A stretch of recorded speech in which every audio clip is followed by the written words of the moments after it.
欢迎来到 Nguyen TV 频道，请订阅频道，所以大家不要错过当天最热门的新闻。我们今天的时事通讯包括以下内容：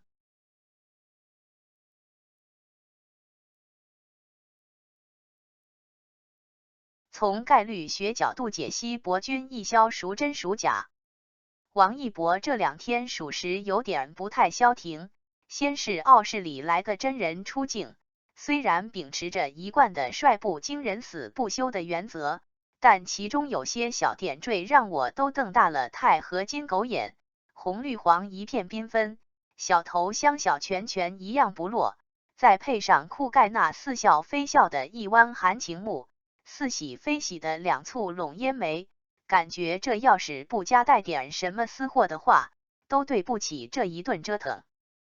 接着就是酷盖日本香奶奶一游的机场照，又如静水深潭中投入一块石头，引发一连串的案例，有猜衣服叠痕的，有考古耳机的，还有地理大神借机科普了一下衣服前的小白花串的前世今生的。再联想到一个刚官宣了危机武德的婚庆杯，结果另一个事先就拿了同款的送礼，一个代言了碗，另一个就代言洗碗机，关键还是同一天上线。一个去了西安拍戏，另一个马上就有了西安特产的梨吃。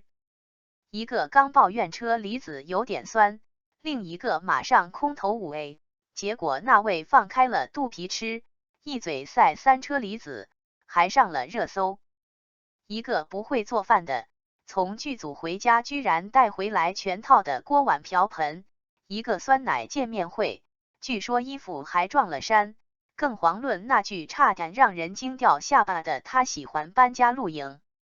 要再溯本追源，都能刨根到天天向上的花海里，仿佛从那时起，各种的撞衣撞帽，出镜率超高的几个数字，耳返、小骨头、牛头链、皮箱、手机、工作人员，就像有卧龙的地方必有凤雏一样，这二人有了太多的交集。那么偶然多了是不是导致必然？那就请让我继续云山雾罩，咱也借以断一断博君一肖是真是假。从科学的角度说，这是偶然性和必然性之间的哲学命题。偶然性是指事物发展以及变化中可能出现也可能不出现的情况，可以这样发生也可以那样发生的情况，是不能预测的。而必然性是指事物发展、变化中的不可避免和一定不移的趋势，是由事物的本质决定的。认识事物的必然性就是认识事物的本质。这二者的关系是对立统一的，主要表现在：第一，必然性总是通过大量的偶然现象表现出来，由此为自己开辟道路，没有脱离偶然性的纯粹必然性。第二，偶然性是必然性的表现形式和必要补充，偶然性背后隐藏着必然性并受到其制约，没有脱离必然性的纯粹偶然性。第三，必然性和偶然性在一定条件下可以相互转化。果真科学就是博大精深，这一顿科普下来，估计普遍头大。那么喵猪化繁就简，3句话阐释之。一、偶然是随机的，必然是本质的。2、偶然堆叠到一定程度，必导致必然。3、必然性的表现形式就是大量的偶然性。如果还不太清楚的话，那就允许我翻译成大白话，就是此二人也许会和其他人有碰撞的地方，但几率远远小于他们自身所营造的以各种形式同境的概率。更何况，对这堆积如山的偶然，辟谣小能手和掰扯小达人，至今未发一语辩驳，似有默认之意。所以，结论是博君一肖是真的。但我要声明的一点，本文只是从科学概率的角度解析博君一肖真伪，却不会涉足这二人关系的表现形式。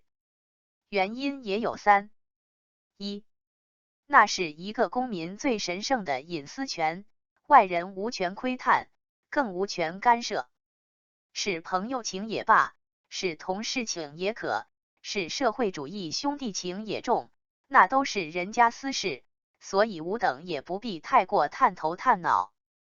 二，他们是成年人，而且比你我更透彻了解世界，洞悉人性。他们自会对自己的行为负责任，自会知晓选择的意义以及面对的后果，所以自然也轮不到外人大惊小怪，指指点点。三，如果两个人起于毫末，相识相知于混沌，在谷底时互相支撑，共赴难关，在巅峰处相互砥砺，共享人世繁华，既可以在万众瞩目中熠熠生辉，也可以在人间烟火里唱念作答。万花丛中过，唯你是星辰；沧海扬帆行，唯你是遗珠。这只能出现在书本上的美好情感，如果真的能够在尘世开花，除了希冀和祝福，我们还怎能横加挞伐与指责呢？所以，不管命运让这两个人以何种形式聚首，就让我们放开胸怀，相信他们会笃定自己的前路。青山遮不住，毕竟东流去，时光自会找到钥匙，解开过去未来所有的谜题，而你我只需静待。被问睡前想啥，王一博竟这么回答。王一博这种让人觉得搞笑的回答可不止这一个。小编记得，以前好像是王一博的组合出道1周年的百问百答。有人问到，组合的成员们每天晚上睡觉之前躺在床上都在想什么？盛柱说，关于未来的想法。逸轩说，感恩，总结今天的收获。程演，回想那天学习的，考虑那天想做的，想明天要做的。总之，大家的回答总结起来就是看起来特别正能量，特别努力，让人一听就觉得这些孩子好有上进心。只有我们的酷盖直接来了一句，明天穿什么？哎呀，我的妈！小编只能说，这真的是小编听到过的最单纯不做作的想法，又直接又符合酷盖的个性，丝毫不矫揉造作，反而会觉得弟弟是一个长在笑点的人。王一博搞笑的事情可不止这一件，还有当主持人问到公开的11支练习视频中，大家最喜欢的一支是哪个？盛柱的回答是 Battle Scars 唱歌视频。程演，第6支。逸轩，最后一支。王一博直接来了一句，有我的。瞬间有点心疼主持人，觉得他采访王一博太不容易了，有种分分钟就要垮的感觉。不过，真的是很好，笑有木有。还有就是当主持人让他们分别对10年前的自己和10年后的自己说句话。盛柱，10年前，盛柱啊，快点学唱歌。10年后，盛柱呀，和 Bruno Mars 起唱过歌了吗？程演，10年前，程演呐，不管什么时候都记得做想做的事和愉快的事。10年后，现在的程演，你快乐吗？一定要愉快的做想做的事。逸轩，10年前，不要迷茫，相信自己。10年后，兄弟们，最近忙什么呀？问汉，10年前，你太嫩了。10年后，你太帅了。王一博，10年前，努力。10年后，再努力。真的是社会我酷盖，人狠话不多。不管别人怎么说，王一博依然是整个采访中话最少的仔。感谢您观看视频。如果您觉得本时事通讯有用，请不要忘记点赞、评论和订阅。祝您生活愉快，充满活力。再见。